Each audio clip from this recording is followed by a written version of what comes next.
I go live? Yeah, okay, then go live. Yes, yes, please. Yes, please. Good evening, sir. Good evening, all. This is Chandra Mohan, physiotherapist from Exercise Testing and Prescription Organization, also known as ExRxIndia. A warm welcome and good evening to all for today's social cause webinar on the topic of role of obstetric physiotherapist during labor. We, ExRxIndia, take a moment to thank all the participants who donated to ExRxIndia. They help to 3 persons. We didn't think that we will get this much response, but it was an overwhelming response. More than 150 participants among 540 plus participants donated for the social cause. In return, we planned to give 2 things. Here is a list of donators, and I request our associated member to scroll it down slowly. In return, we plan to give 2 things. One is a certificate of honor to encourage good thoughts to help the society, and a learning experience through this webinar. The 3 persons who gonna get benefited are: 1, Dr. T. Mangaya Karasi from Attur, who got post-COVID GBS, and today she's going to get discharged. And next one, Dr. Kalevani from Kumbakonam, who lost her life partner 2-3 days ago. And another one is a 20-year-old boy being diagnosed with lymphoma and is being treated at Harshamitra Hospital, Trichy. Through Dhanabhakyam Ganeshan Pon Memorial Trust, we are going to donate for him also. And it is verified by Dr. Tilagabadi, physiotherapist from Trichy. Yes, already I requested our associate member of ExRxIndia, Ms. Tuna, to share the details of the names and the amount. And ExRxIndia wants to have the transparency, so we are presenting these names here. The total amount received is around 26,000. We didn't expect this much. Thanks a lot. And 2 or 3% has donated even after the registration closed. That amount will also be added later. ExRxIndia is planning to collect donations so that together we can help the needy. Also, there is no restrictions to registration for the webinar at free of cost. You can also register for free. And we are happy to help you to upgrade your knowledge. So no need to worry. When you cannot donate, feel free and register for the webinars. So when you grow up financially, do the help to a needy. Many are asking for memberships. Sure, we are planning about it. And we are also planning that all our ExRxIndia members should also get profited. Sooner, we will join together and start earning together also. Now, I welcome our chief guest, Dr. Vijay Lakshmi, Ogician, and she is also professor in a private medical college at Chennai. I welcome you, madam. Hello, Chandru. Hello. Yes, it's nice yes, to madam. meet the ExRx team, and Yes, I'm glad I can attend this session. We hope we have some very good discussions, and we get a insight into the obstetric physiotherapy, which is an emerging field, and which I think as obstetricians have not been giving a lot of importance in the past, but now we have started understanding that. Okay. Yes, madam. So we are requesting you to stay with us, and at the end, if there is any gynecology related questions also, we will divert it to you and you can guide us. Yes, sure. And now, the only resource person who paid as a donation for her own webinar, such a good soul. And I request her to keep it up, this good habit. She is my PG classmate, very energetic person. And she worked in an international hospital at Bangalore. I welcome Dr. Shalini, OBG physiotherapist. Before I request our resource person to start a session, I would like to ask her what exactly the role of physiotherapy in obstetric as a whole, not just during labor. So with a little explanation towards that, you can start. Sure. So I think we call ourselves as OBG physios, and I'm very proud to call myself as one. When we mean by OBG is obstetric and gynecology. So we work with two different categories of patients. When we talk about obstetric, it's everything related to pregnancy and childbirth. And gynecology is related to the reproductive organs and maybe the pelvic floor dysfunctions. So here in this title, I purposefully mentioned as obstetric physio because I think we're working with labor and childbirth. So I thought I would like to call myself as an obstetric physio while dealing with this topic. So this is the best way to segregate the two categories. That's the answer.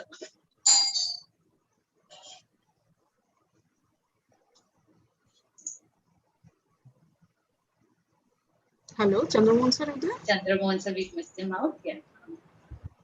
While I request Duna madam to share the certificate link now for the certificate of honor. I request participants, you can download the certificate of honor. Those who donated can download the certificate of honor and go to the main page. You can find certificate of honor, click it.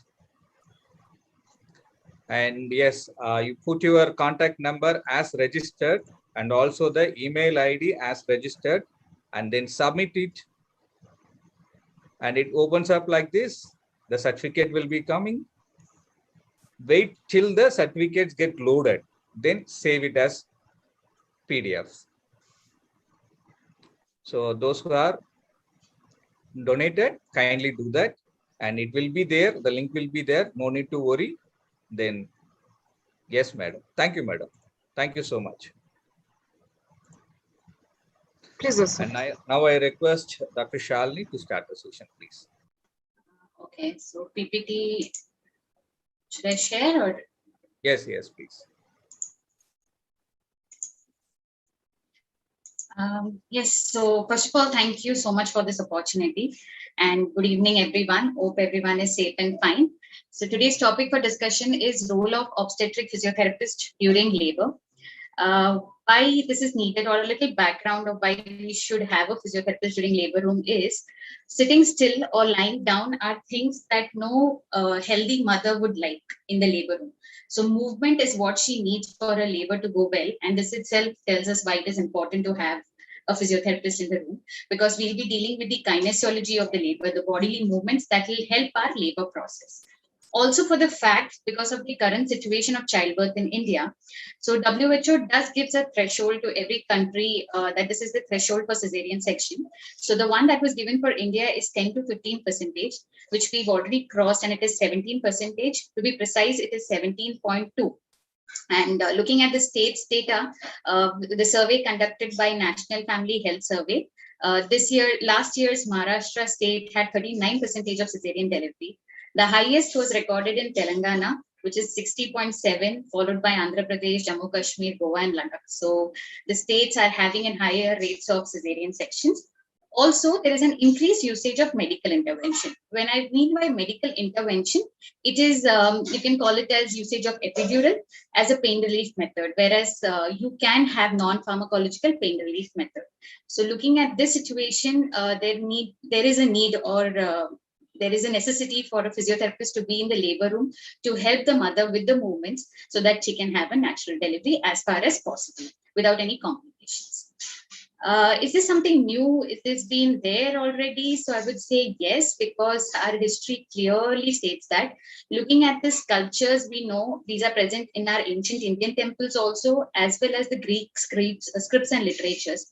So we can see the birthing positions are described as the one in squatting. And so they're using movement basically, and they are surrounded by women to support them. Not like staying in one position and delivering the baby.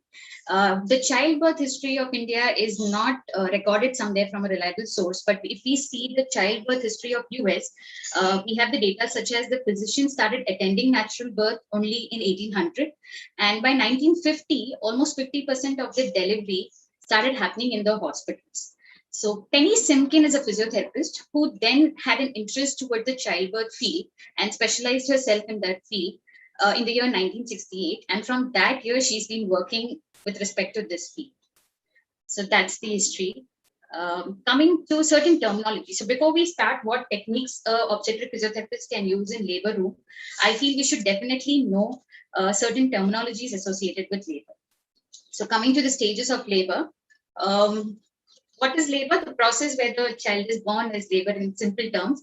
So it has these 4 stages, precisely 3 stages. The first stage is the woman has contractions, pain, her cervix dilates, and the baby is descending down. The second stage is where the woman pushes the baby out. Third stage is the placenta coming out of the uterus. So placenta is an extra organ growing in the uterus during pregnancy that also expels out. And fourth stage is the postpartum period usually. So do we have a role in all the stages? Yes, we have a role in all the stages. But for a better understanding of the stages of labor, I think this is the best prop that we can use. Just give me 10 seconds for it.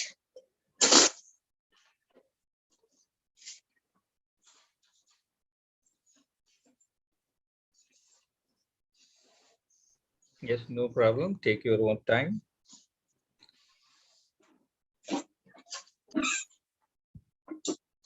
Okay, so this is the one. I just lost it in between. So imagine this balloon is the uterus and the ping pong ball present inside is the baby. I hope everyone is able to see. So this could explain us the stages of labor in a much easier format. This is the cervix. The end of the ping pong ball is the cervix, which is what we are expecting the 10 centimeter to open. And cervix may be long during the initial phase. And then you have vaginal opening. So everyone thinks that the 10 centimeter opens here, but it is not here, it's here. So you have to open it here. So what we do in labor, what happens in labor is the uterus contracts for the baby to go down. So this is the uterus contraction. So the ping pong ball, which had 0 centimeter, probably now has 4 centimeter and it is coming down.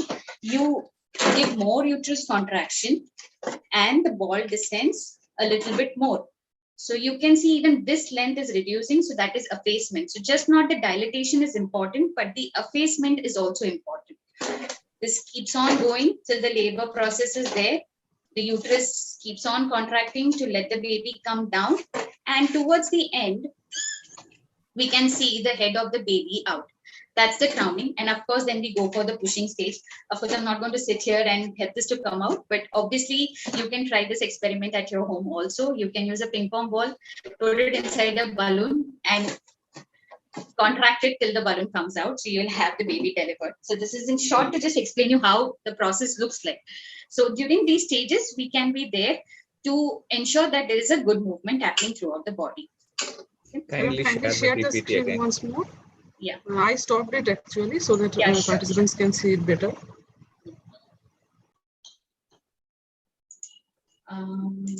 Yes. Is it Yes, visible ma'am. now? Yes, ma'am. Yes. Yeah. Carry on. So is it something which is natural? Yes, of course, it's natural. I think we are the only mammals in the world who doubt our ability to give birth. So it's a very natural and physiological process guided by hormones. Of course, there is a list of hormones that can help in it. But I think the 4 major hormones which even we can enhance their production in terms of giving the right movement is oxytocin, beta endorphin, catecholamines, and prolactin. So oxytocin is also known as love hormone, as we all know. So it helps in rhythmic uterine contractions. Beta endorphin is the natural pain reliever or a runner's high hormone. This is helpful for the mother to go into a different state of consciousness, a labor land. Catecholamines are stress hormones, but very effective in the second stage of labor to give that expulsive pushing energy. And prolactin is definitely, which comes in the 4th stage during milk production. So this is about the stages of labor. Coming to baby's position, so I think we should know the 2 most important positions. Obviously, there are a lot of positions in which baby can be there. It can be breech, it can be transverse, but what we're looking is at a default scenario. So occiput anterior position is, as you can see, the baby's occiput is facing the anterior of the mother. That is by occiput anterior position. OP or occiput posterioris, baby's occiput is facing the posterior of the mother. So we expect this position, this is an ideal position, which will go through all these positions as shown in the second image, flexion, internal rotation, extension, external rotation, and then come out. So do we involve ourselves in the rotatory movement of the baby? No. So I believe baby is the passenger and pelvis is the passage. So the passenger knows how to come out. We just have to make sure that the passage is giving enough space for the passenger. So we work with the passage, and OP babies are not a wrong position or something. Definitely the mothers with OP baby will have a little longer labor, maybe will have a good amount of back pain and may have a longer duration of pushing stage. So I just wanted to keep this terminology OP baby in mind, because in the further techniques, maybe there might be some techniques which can be exclusively used for OP babies. Next important terminology is station. This is something which is of a great help to us in terms of quantifying where we are. So the station refers to the location of the top of your baby's head with respect to the pelvis. So when the obstetrician in the room does a vaginal examination, inserting of fingers inside and knowing how much is the cervix dilating or effacing, at the same time, an idea can also get about where the baby is with respect to ischial spines or with respect to your pelvis. And that gives us a picture where the baby is in the inlet, mid-pelvis outlet. So, and where we are, is the baby descending, how long this labor is going to be there, a little idea through which we can modify our techniques for the patients. Okay, so those were the terminologies. I hope I was not fast. Please stop me if I'm fast, okay? Coming to the techniques that can be used during labor for pain relief, we do have pharmacological techniques and non-pharmacological techniques. When we talk about pharmacological techniques, we have epidural, which is a pain relieving anesthesia. So you give a anesthesia in your back region and that relieves your pain to a larger extent. We have IV narcotics, which is again pain relieving medications. We have nitrous oxide inhalation, where you can inhale the laughing gas, nitrous oxide. This three definitely helps in relieving your pain. Non-pharmacological techniques, we have n number of techniques, but I'm going to talk about the techniques that comes under our scope of service. So we have breathing techniques, gravity-assisted positions, relaxation techniques and positions, birth ball, peanut ball, massage and touch, TENS, heat and cold application, and perineal massage.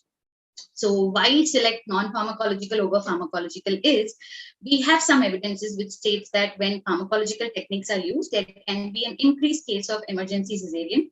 Instrumented assisted delivery, meaning usage of vacuum and forceps, can increase, and movements will be restricted when you use the pharmacological techniques.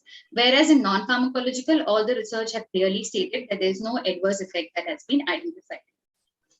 I hope you're able to see the complete slide. Is there a problem with the slide scene? Can anyone guide me? It is okay right now, ma'am. Yeah, okay.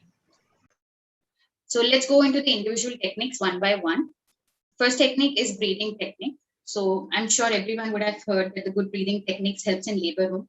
But how does it help is definitely by relaxation, by calming the mother, by increasing the oxygenation and blood supply. But this is very important here to say that if she has practiced it during her antenatal period, then it's going to be of great help during the labor. So because it is very customized one, it depends on the nature and the intensity of the contraction that the mother is feeling. But nevertheless, we have few kinds of breathing, which I've mentioned down over there. Slow breathing is something where you inhale through nose, exhale through mouth, which all of us know like a pursed lip breathing. You inhale and you exhale. So ideally, you can take almost 7 to 12 breaths per minute and help the mother during that contraction. She can repeat it. You can guide her in repeating those breathing techniques. Light breathing is small puffs of air. So you do the shallow breathing. This requires a clear practice, because if you do this kind of shallow breathing without prior practice in the labor room, you might hyperventilate. Also, your mouth will become dry. You would need more sips of water. So I would associate this one with something that has to be practiced.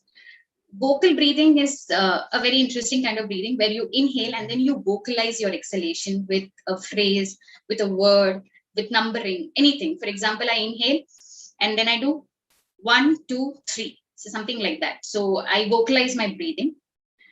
Tailored breathing is I vocalize my breathing, and tailored breathing is where I am tailoring my breathing as per the demand. So you will have the slow breathing and light breathing, you can combine it. So the mother combines what breathing suits her best with the contraction peak. So maybe when in the initial contraction, she would prefer slow breathing. When the contraction intensifies, she would prefer a light breathing. And again, during the end, she would prefer a slow breathing. So these breathing techniques can be used during her contractions definitely based on her antenatal practice. If not, you'll have to find out with her every contraction what suits her the best. Okay.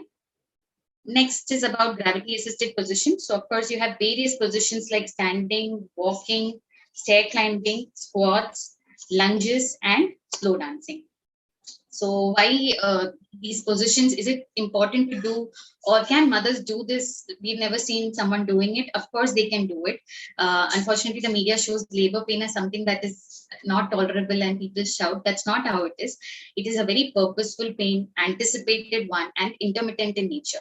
So definitely the mother can do this if she's guided properly about her contractions. So these techniques can definitely be used, as you see in this slide: standing, walking, stair climbing, squats, lunges, and slow dancing. So how does this help us is,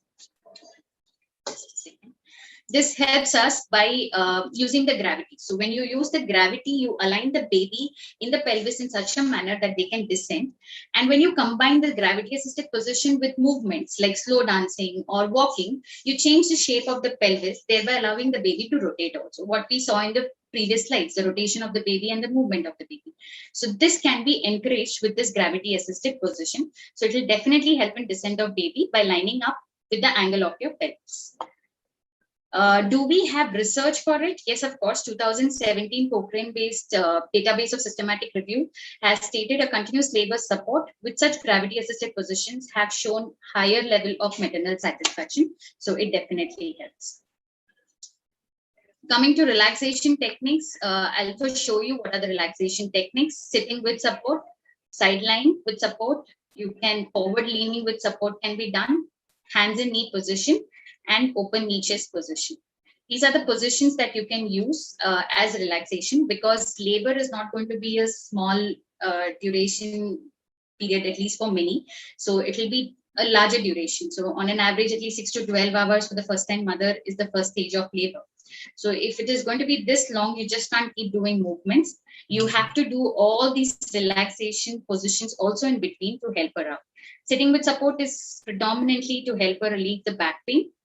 Lying with support, as you can see, the pillows are placed here. It's a great position. So even if mother has opted for an epidural, a pharmacological measure, you can still be there in the room in assisting her to change position in every 30 minutes, which can happen in the bed itself. That the evidences does allow. So though movements are restricted with epidural, but you can change the movements in the bed itself. So this lying with support will be of a great help. It helps in lowering the blood pressure also. Also, if there is a mother who is speeding up in a labor, this will help her to little slow down. So great help. And the OP baby that I mentioned in the earlier slide, this position will help us in changing the OP baby's position or helping in the rotation of the baby, because the sacrum is free to move. If you're lying on your back, the sacrum is not free. But if you're side lying, the sacrum is free to move. So the rotation of the baby can be encouraged. Forward leaning sitting, of course, this is just to reduce the strain on your knees and ankles. A very good position to give a back massage by your partner also. Hands and knee position, this is an amazing position which is helpful during the antenatal period as well as in the labor room. So first thing is, it takes away a good load from your spine. So you feel very comfortable with your back pain. So if it's an OP baby and mother is suffering from a terrible back pain, this position is going to be of great help. It neutralizes gravity. So if there is a mother who is having a premature urge to push, this is going to help her so that her pushing period can be stopped for a while. It definitely helps us to do some pelvic tilts in this movement, thereby, relaxing the pelvic flow muscles, pelvic area muscles. So this is going to be of a great help, especially for OP baby.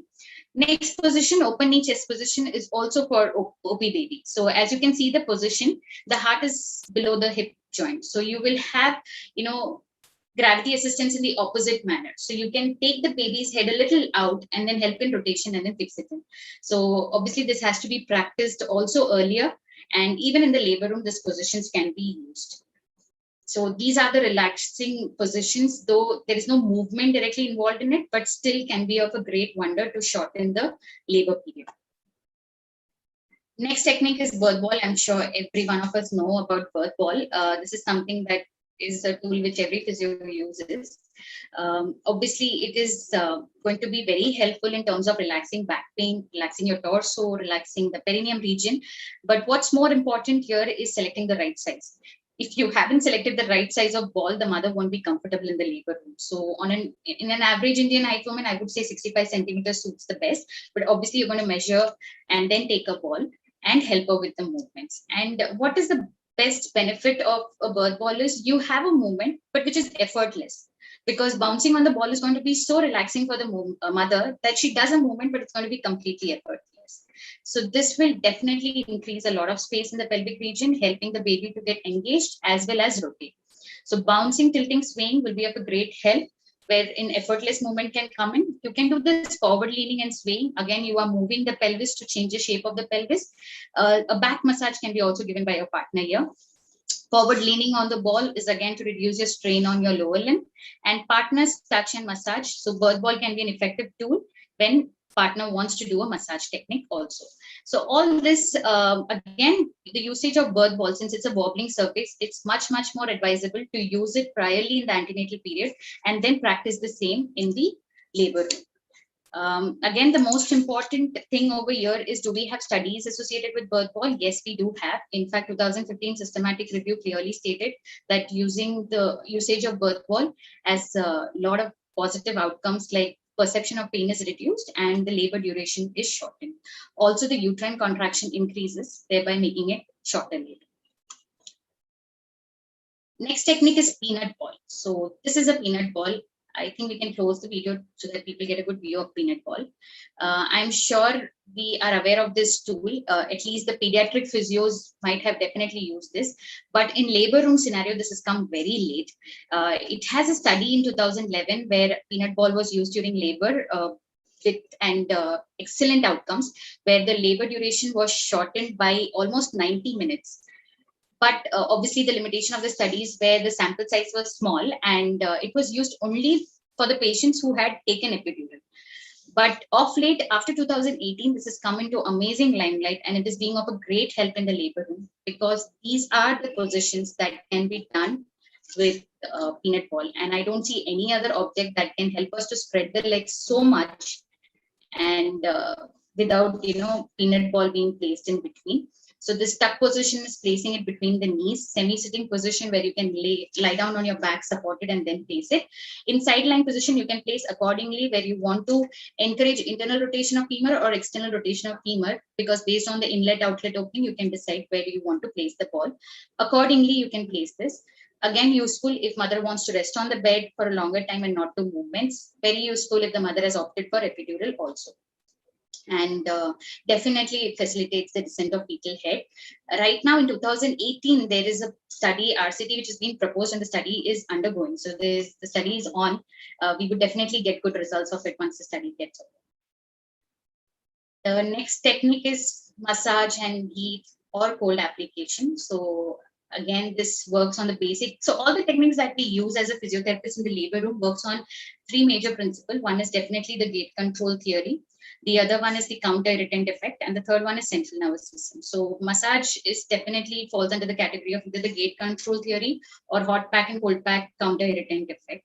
So excellent massage techniques like stroking, effleurage, kneading, knee press, rolling on the back, all helps. As a physio, you can do it, but I would always say that a partner's touch makes it much more better, because it has got a sense of encouragement, reassurance, and love. So definitely a lot of oxytocin production, which will help in uterus contraction also. So it will be of a great help. Hot packs, I personally feel hot packs have worked much better than cold packs. That's why I've mentioned hydrocollateral pack here. Double lip squeezing technique is something which as a physio we'll have to pitch in, because this is like you are pressing the ileum and giving a light squeezing over there to encourage the opening of the outlet, to encourage to have a good space inside. So this is something you can do it in all four position also, where you're leaning forward on the ball, or even in the standing position when they're swaying, doing their pelvic movements with swaying downs. Okay. And we do have research for this also. As stated in the year 2016, there is an RCT which clearly states that the duration of labor is reduced when the participants were provided with massage technique. Coming to TENS, again, I'm sure everyone is aware about TENS during labor. So this is Mama TENS, which I personally used with the mothers in the labor room. It worked really well. It has a preset program, 3 programs, program A, B, and C. It has a good set of intensity that can be increased. It has a lock button so that the mother does not presses it unknowingly and increase in the intensity. It has a thread so that we can put it on the mama itself. It has a booster button, which is the most helpful one, because when there is this peak of contraction happening, you press that boost button and you get this sudden tingling sensation, which feels very relieving. Of course, the placement of TENS that we can see here is T10 to L1 and S2 to S4, depending on the nerve supply. Obviously, that is why this placement has been there. But I would like to mention one thing about TENS is not all the mothers have felt comfortable with the TENS. There are a lot of times when mothers have felt extreme discomfort. Also, the study states the same thing. So when a 2009 systematic review states that there's very limited evidence that everyone feels positive about it. So you get to decide here whether the mother is enjoying the TENS or not. Again, an antenatal education on TENS. If she would have felt it priorly during her antenatal classes, this technique would definitely help. Next is Rebozo technique. This is an interesting technique used majorly by the midwives right now. So it's a ancient Mexican technique. They also use a very traditional shawl for this technique. You need to have undergone a training, specifically a doula training to practice this. So this is like a shawl which is used to jiggle your abdomen and pelvis. So when I mean by jiggle, it's super gentle in the abdomen and gentle to moderate in the pelvis region. And what do we get out of it? Is simple. The vibration creates that fascia manipulation. So there is going to be this relaxing of tight uterine ligaments and abdominal muscle. And it also helps the baby to rotate. But this jiggling in the abdomen has to be completely under observation. You have to keep seeing the maternal cues of her expression because it can go into extreme discomfort also. So good sense of practice is required. Okay. So this brings us to the end of techniques that can be used in first stage of labor. Coming to the technique that can be used in second stage of labor is the perineal massage. So what you see here is a female external genitalia called as vulva. So this is the opening for urine. You have vaginal opening and you have anal opening. The space between these two openings is called perineal. So this is the area where bulging happens when the head comes out. So you can have tear, or to prevent that tear, your doctor might give you an episiotomy, a cut in the same place, a mediolateral cut, which will help us from having this extensive 4-degree tear. So how will the perineal massage help? Very recent study, March 2020 systematic review has clearly stated that if you've been practicing perineal massage antenatally, at least 4 to 6 weeks prior to your due date, you can help yourself from getting the tear or the episiotomy because the muscle will have a good extensibility. So it's very important to practice this massage antenatally. During second stage of labor, it depends on the doctor whether this call, whether you can go and do a perineal massage or not, because a lot of time the fear of infection would also be there. Sometimes doctor themselves perform it without, just like it comes by default. So it's a great thing that happens by its own. So definitely perineal massage will be helpful to avoid the perineal trauma, and we have proper studies associated with it. The next is the pushing technique. So what we see in our most of the hospital policies is pushing in lithotomy position. Of course, the mother is lying on the bed with her legs on stirrups. So the legs are widely opened up like this and lying down on the bed and then asked to push. It can be 2 types of pushing, either spontaneous or directed pushing. Spontaneous pushing is where the mother feels the urge to push and she bears down. Directed pushing, it happens especially with mother who's taken epidural. So she is partially numbed down, so she does not know what to do. So you are giving her directions to push.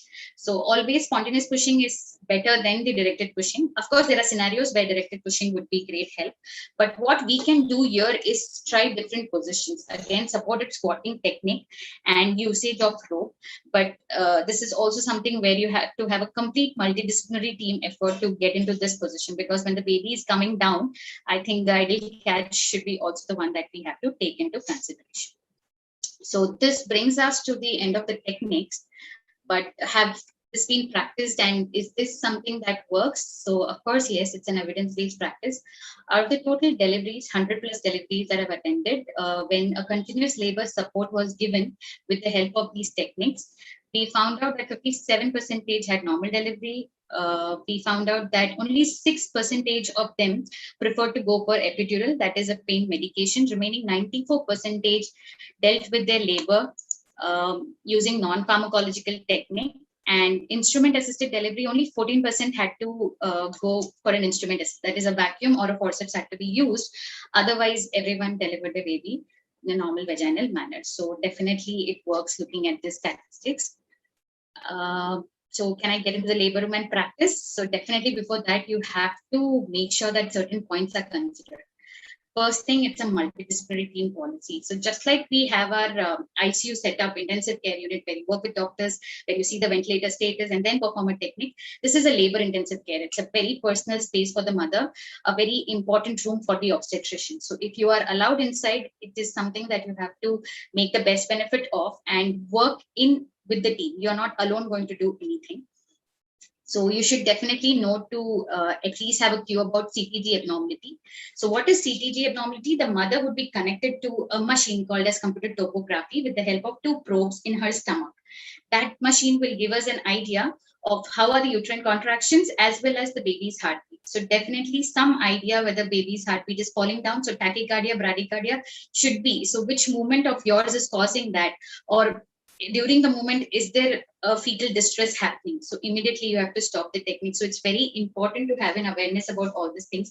You are not just working with the mother, you're working with a passenger inside also. So you have to be very careful. Maternal vitals, again, so mother's vitals are also equally important. Most important is the blood pressure, that I would say, because always keep a track of the blood pressure, whether she's sorted out with the blood pressure. Keep asking her questions like, is there a blurred vision or something? That also helps us to find out maternal vitals. Maternal lines. So definitely you're not alone in the labor room. You have obstetrician, you have labor nurse, you have mother, you have mother's partner. So all of you work as a team. And during that, maternal lines are something which could be lines connected to the mother. So she might have a saline lock, a heparin lock, or she might have the CTG machine attached to her. So you have to select the technique which suits the best with those lines also. Unexplained bleeding, of course, you're going to inform to the doctor present there. You will discontinue the techniques also. Meconium, so if there is a water break happening when you are performing all the techniques and you see what is the 2 things that I personally feel we should have an awareness about is the color of the water and the odor. So if we see even a slightest of greenish or blackish tinge, it means, baby would have passed motion inside. So that's why meconium, and immediately you need to inform the doctor, and most probably you'll have to stop the techniques also. Learn, unlearn, research, and practice. That's very, very important. So just by knowing few techniques, going inside, doing them will not work. You have to learn those techniques properly, unlearn, because there are so many new things coming up. Even now, recently, there is a technique or birthing tool that's going to come up called as curve support. So it's still under research, not yet come out. So there is constantly evolving happening in terms of birthing tools. Research, because only if there's a proper evidence go inside, because you're dealing with a mother and a baby. Practice. So only when you practice certain techniques, you'll be confident enough to even perform it. Customized techniques. So obviously you cannot use all the techniques that I've mentioned on the mother or on all the mothers. So first thing, you should understand what she's going through, what are her contractions, how she is dealing with her contractions, and accordingly you get to select the techniques that's going to be helpful for her. Antenatal education. This I would definitely like to stress, because I even have data for this. So obviously those who underwent antenatal education, they perform better in the labor support because they have some idea, they know what to do. The partners can be also of great help because they have attended the antenatal education and then they are present in the labor room. So, and it's not easy for us to directly go into the labor room, introduce ourselves and work with the mother during her pain. So the best possible thing is giving a little education antenatally and then performing it in the labor. If a mother says no, this is the most important thing. That's why I put it in bold, because obviously you will know the thin line difference, whether she's saying it out of tiredness or whether she's saying out of a discomfort. So tiredness, definitely you can encourage and make her do. But if it is a sheer discomfort and she says no, then you have got to stop that thing, because it's an evidence-based article by Penny Simkin. She's a physiotherapist, as I said earlier. She's written a beautiful article called as A Day You Will Never Forget. So quick glimpse of that article. The article is about during her practice from the year 1968 to 1974, their hospital had policies of telling the mothers to write their birth stories. So she had a scripted birth, she had the scripts of her birth stories. She found out those same mothers after 15 to 20 years, and she told them to tell about their birth story. She was so amazed to know that everyone remembered their birth. In fact, some gave like super detailing. Like one of the mothers said that I remember there was a brown cover with blue flowers because I kept staring at these blue flowers during contractions. So it was that beautifully, detailedly explained. But what made her let the focus there was it was not about how long was their labor, or was it medicated, was it unmedicated, did they perform these techniques. They described more about how they felt in the labor, how they were treated by their healthcare providers. So always remember, it might be another day for you at work, but it is a most precious day for that mother who is giving birth to a child. So you got to be in her positive childbirth experience always. Yeah, so I think I'm done with it. These are my important references, and thank you. Very fast, very fast. Yes. Wonderful presentation with beautiful slides actually, and I never expected that you will come up with this much pictures. Less letters, more photographs. That means it will reach more. I request Rupesh and Duna madam to post Zoom ID and password in YouTube section, comment section. So I request participants to join with us through Zoom. Those who are having doubts, others then can watch in YouTube itself. And madam, Vijayalakshmi madam, are you there? Yes, you are there. Yeah, Yes, madam. some excellent presentation by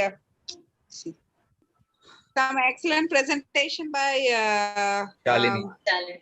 Shalini, and it was really nice. Actually, the pictures itself were talking for themselves. And as a common man, it would be very easy for them, like so many options are available. And even I was amazed that rejig technique and all that. It was really nice to know about some of the techniques which we are oblivious to. Definitely the patients, as she said, like the birth experience is one of its kind in her entire lifetime. But as an obstetrician, it will be not so. In their busy life, they should make efforts that at least they give the time and concern for the patient to relieve her pain, because actually they are very much anxious at the time of labor. And especially the first pregnancy, this being the first of its kind, nobody can explain her what it will be. She has to undergo all this. It is better that we give the antenatal counseling. Along with that, if the physiotherapist also comes, this will help her to know how she can reduce her anxiety and her pain. And as Shalini said, her birthing experience will be very memorable. So it was really good, and hope this really helps in our practice also. I think everyone now understands like pain relief is an important aspect of labor, and we start giving due importance to that, and even postnatally also the importance of exercises and all that. Okay, thank you. Thank you, madam. Thank you so much, Dr. Vijayalakshmi, Otician from Chennai, for the wonderful summary. Actually, you can say that how they are handling pain mother there in the wards or in the private places. So it was wonderful. This is the first time, madam, we called a interdisciplinary team as a guest, so that even OGCians can know what physiotherapy exactly is, how we are playing a role in women's health. Thanks for your presence, madam. And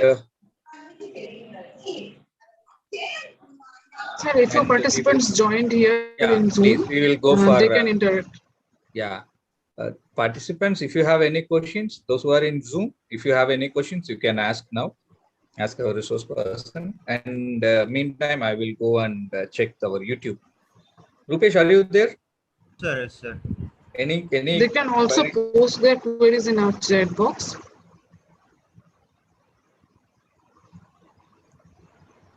There is one message in chat box, Zoom chat box. Yeah. And before start of the session, I was telling about you, Rajisha madam, that you are Covican topic only we were discussing with our resource person, Dr. Shalini. I'm going to share the link with her later. And yes. Can I ask a question? Yes, please. Is, Chat box. Yeah.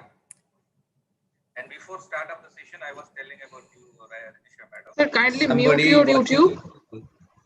Yeah.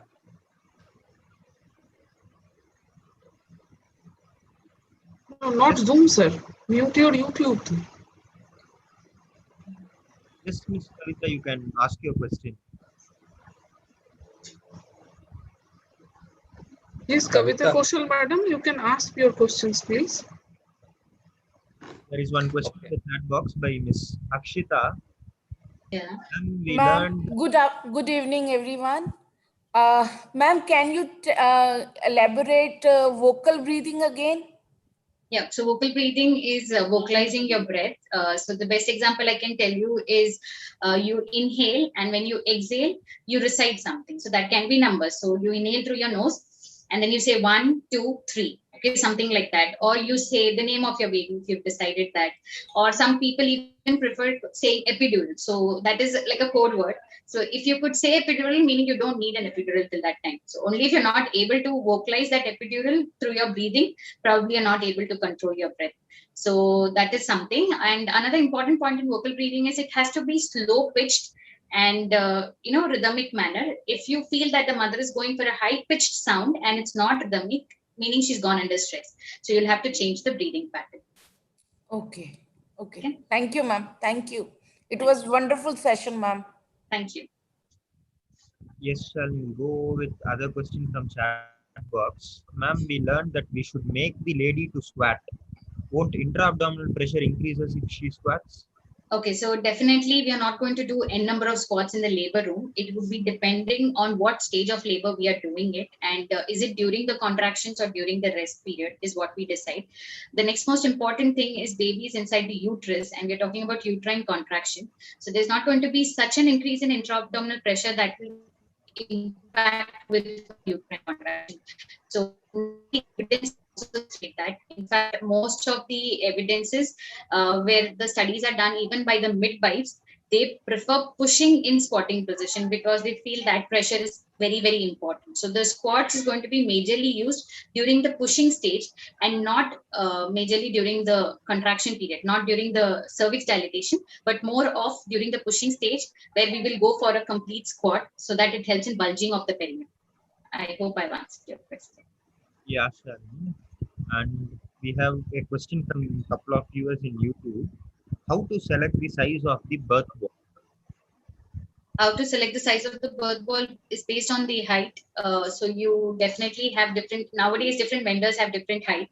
So you have 55 centimeters, 65, 75. So based on, like, I have seen one of the vendor who's given me a chart saying 4.5 to 5.5 if there's a height. So you go for 45 centimeter, go for 55 centimeter. And if this is more than 5.5 height, then go for 65 centimeter. So I think it's based on the vendors these days. So that you'll have to select. Yeah. One more question from our Zoom chat box is from pregnancy-induced hypertension. Does it have any effect during labor? So, of course, when we go into the labor room, we have not spoken about the assessment because the webinar was not about that portion at all. So you will have to do a thorough assessment before going into the labor room. So if it is a person with pregnancy-induced hypertension, meaning she would fall under a moderate risk category to high risk category of patient. So the doctor takes a call whether we are going for a natural labor or are we allowing the mother to get into the labor pain. And only if that is happening, then probably we'll step in and do our techniques. That's why I said keep telling that the maternal vitals are very important. Next question is from Ms. Ima. Is there any special considerations and techniques which can be performed on breech presentation?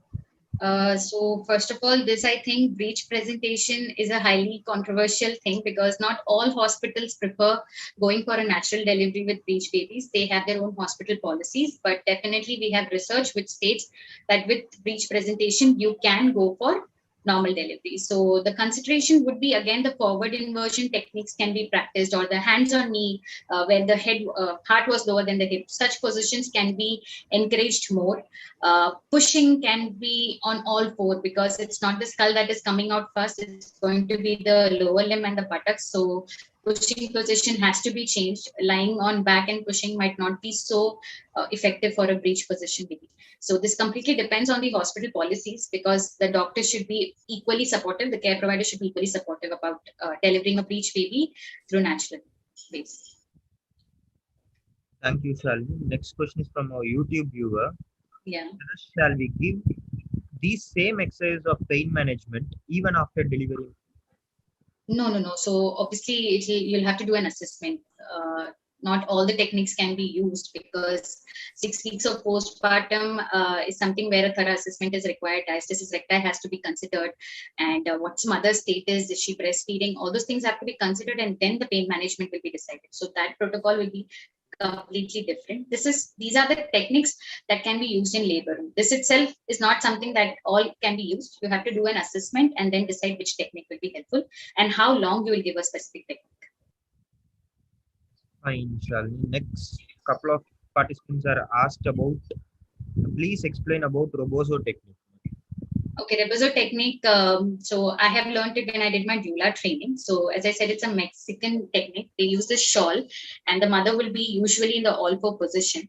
So you make a shawl, you kind of make a belly band with that shawl, and you jiggle it. So when I mean by jiggle, you vibrate it, you move it. They give you the right amount of pressure that is to be used. That's how you do the jiggling. And the same thing can be applied in the opposite direction on your pelvis and back also. So it's basically the vibration that you're encouraging with the help of a shawl. Yeah. Next question is from Ms. Akshita. You mentioned about perineal massage will sometimes help in preventing episiotomy. So ideally, how many months before should pregnant lady start perineal massage? The research states at least 4 to 6 weeks prior to the due date. You can start. Okay. The next is from Ms. Rushabh. Is there any risk of increased abdominal position during positions like squatting? I didn't get the question. Can you repeat it? Is there any risk of increased abdominal pressure? Okay. Positions like squatting. Yeah, so as I said, squatting is not used so much during the labor period. Squatting is more prominent during antenatal period. We would prefer squats during pushing stage more than in the initial stages. So there is not going to be any increased risk. As per now, there have been no evidences that has come out. Obviously, the hospital policies might not prefer it much, because you have to catch the baby which is coming down. So the doctors have to be trained in doing that also. So this is a position which is widely used by the midwives. So when someone gives birth at birth centers, or someone prefer home birth, having midwives or doulas with them, they prefer for squatting position more. So I just wanted to say that squatting can be used, but not used so widely that you have to be worried about abdominal pressure. Yeah, thank you, Shalini. Next question is from Ms. Shruti Lakshmi. She is our junior. Okay. You mentioned that light breathing during labor can lead to hyperventilation. So from which month she can practice light breathing on prior? It has to be from the very initial phase itself. So breathing exercises are something that can be done in the first trimester of pregnancy. Of course, you're not going to practice how to do it during the labor or during the pushing stage, but you can train your breath basically. So when you train your breathing pattern, it will be helpful during the labor. So ideally from first trimester, you can train yourself on breathing patterns, not specifically light breathing. That may be towards the end of your trimesters, you can find out which one suits the best for you. But again, to be mentioned here, whatever you practice, what happens in labor room happens in labor room. So there are a lot of mothers who have felt that this particular breathing technique has been helpful to me, but in the labor room, they adapt totally different breathing technique. So it's based a lot on the contraction, intensity, and nature. Yeah, thank you very much, Shalini. Welcome. There are a few more questions on YouTube, Rupesh. Okay. Have you read that? That Akil has asked, Madam, the second stage of labor after perineal massage, the muscle will get relaxed. But after the labor, will the muscles come back to its normal tone? No, definitely there's going to be a change in the muscle tone for the mother in terms of our entire body, and this relaxation of muscle tone has got to do a lot with hormonal influence. And just one time of perineal massage is not going to relax the muscles so much. Here, the perineal massage is predominantly done because there's going to be a good bulging happening in the perineum region, which will lead to perineal tear. The perineal tear can be either first degree, second degree, third degree, or fourth degree. And when it is a fourth degree perineal tear, it's going to go all the way till the anal opening. So you might have fecal incontinence also because of it. So to make ourselves protective from it, we will do this perineal massage. So will perineal massage guarantee me no tear at all? No. There is still a possibility that you might get a tear, but definitely it would be to a lesser extent, like a first degree tear or something. But natural healing would be faster. And then, of course, you have to work on your pelvic floor. If it is a natural delivery, the tone, recruitment of the pelvic floor, everything has to be started after the postpartum, in the postpartum. Okay, the next question is from Preetham Haldar. What are the uses of TENS during delivery, and what will the methods of electrode placements there? Yeah, so TENS works on grid control theory, as we all know how a normal TENS works. So your endorphins are released, which are the natural pain relievers. Placement electrodes, as I said, T10 to L1 because that's a sympathetic nerve supply to your uterus, and S2 to S4 because that's your parasympathetic nerve supply to the perineal region. So that's why those electrode placements have been selected. But as I said, it does not work for all the mothers. So you have to be very careful on how you use it and how the mothers feel about it. Okay, the next question is from Nair Fernandez. What is the scope of women's health physiotherapy? Do all hospitals have a physiotherapist for OBG, and do they allow physiotherapists in the labor room? Okay, so I would say this is an area where you have to create a niche for yourself. So if you speak about your profession to the doctors with evidence basis, I'm sure. So we have a wonderful example here itself. We have an obstetrician attending the webinar with us. So I think it's a matter of fact of how you represent your profession in front of the doctors. And then there is definitely a scope. I think in India, a baby is born in every 0.9 seconds, if I'm not wrong. So you have a lot of scope. Yes, even many physiotherapists are having their own setup of delivery centers nowadays. Okay, so there is a lot of scope. Yes, in Bangalore. But then I would definitely say, please get trained, please get qualified, please do your masters if that's possible, because there's a lot of things that's there in OBG that you get to study. I have learned a lot from my guides, my staffs, and then the practice has started. So it's not about just knowing few things, or of course the difference between webinars also, one would be an information sharing and knowledge sharing. Now, if you take this is information sharing. This is just the tip of the iceberg that I've mentioned. Every technique has its own biomechanics and physiology involved behind. So every technique itself can be a webinar if you let it go. So please be trained, qualified, because you're going to work with a mother, and it's a it's an intensive care. Treat that as an ICU. You definitely have to treat the labor room as an ICU. So how careful we are when we get into ICU, it's the same way you have to be careful when you get into the labor. That's what I think. Okay, the next question is from Bhavi Kutima. Whether shall we give the same exercise of pain management even after delivery? I think I answered this. So no, because the assessment would take place and then you decide what pain management. And that time the pain would be the same pain that the mother is feeling during the labor. Okay, what are the ways of preventing episiotomy or tearing during the delivery?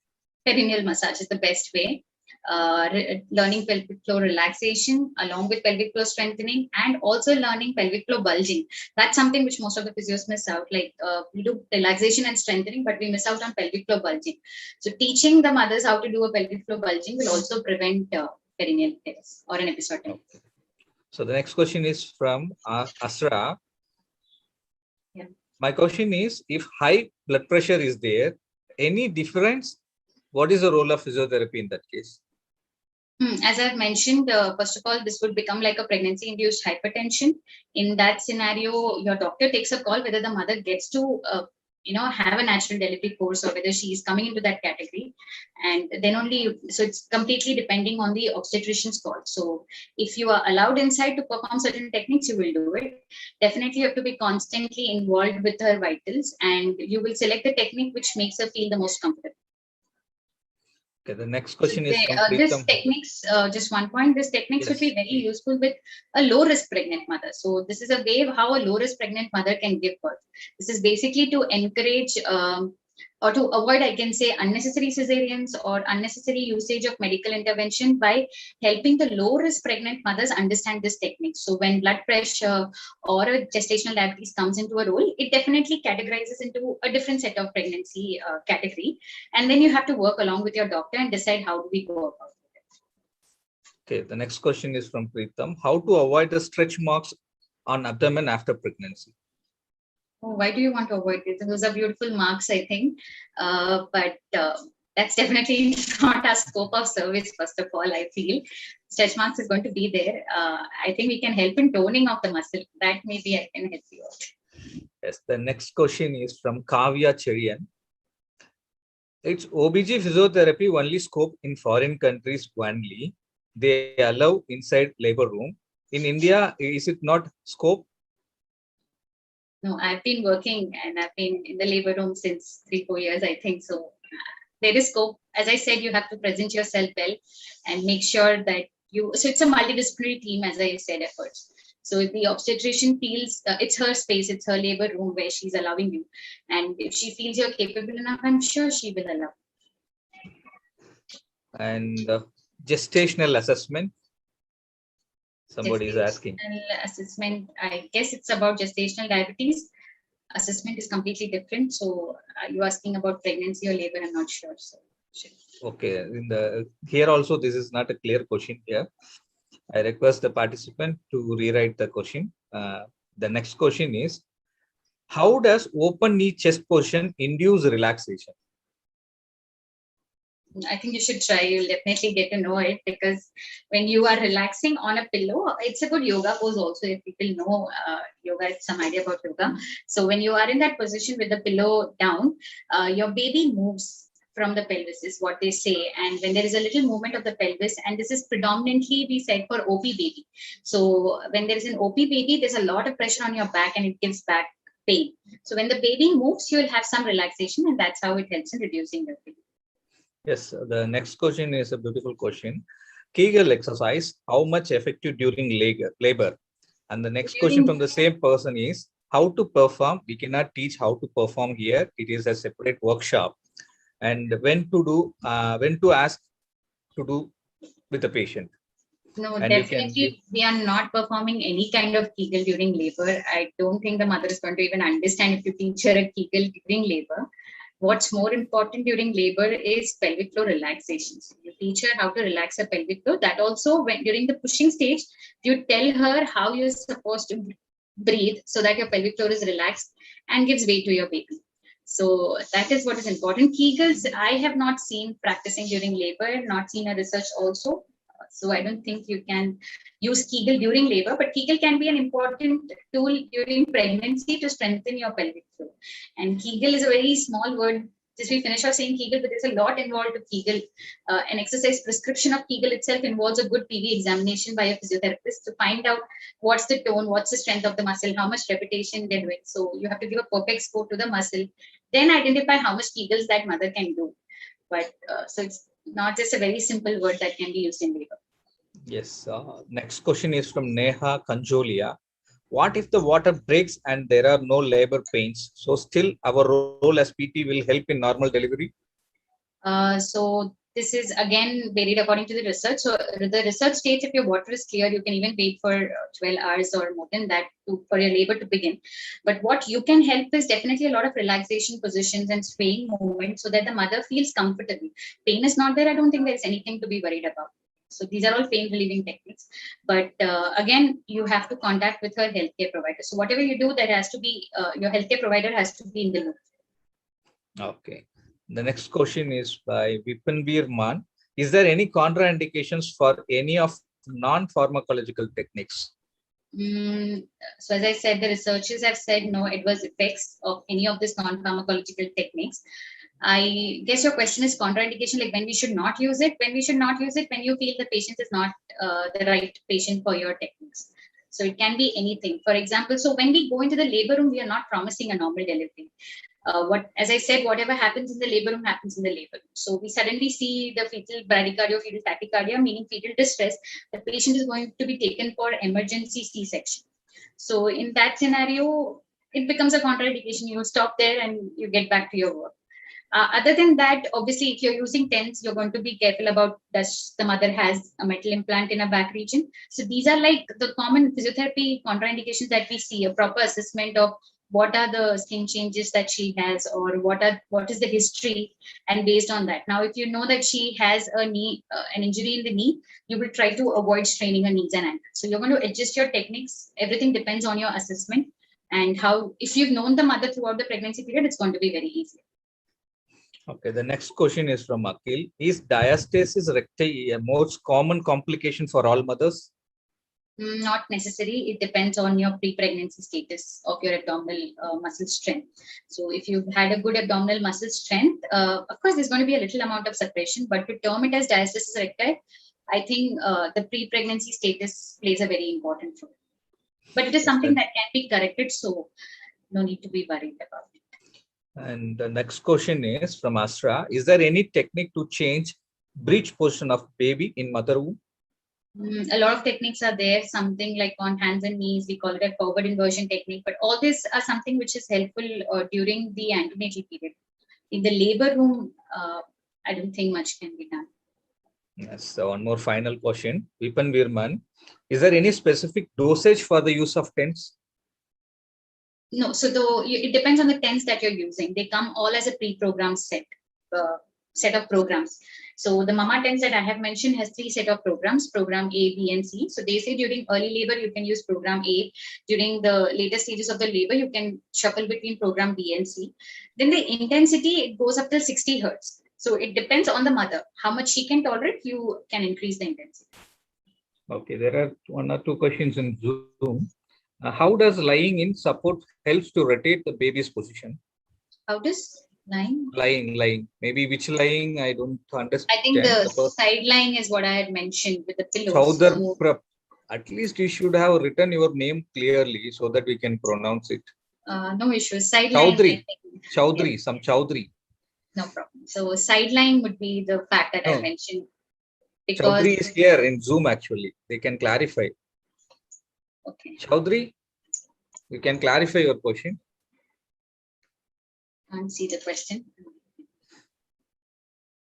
No, okay. So we can assume it as you say. Sideline. So because the sacrum gets its freedom of movement. When you're lying on your back, the sacrum is like this. Definitely the sacrum cannot move beyond and help in baby's rotation. But if you're sideline, sacrum can move and help in baby's rotation. Okay. So how can we decide whether to apply heat therapy or cryotherapy during labor? Based on mother's preference. Okay, good. So there are few more questions which are not regarding to this webinar, but I would like to answer them because it's related to the certificate. So only people donated can download the certificate? No, those who are registered are eligible to download their webinar certificates.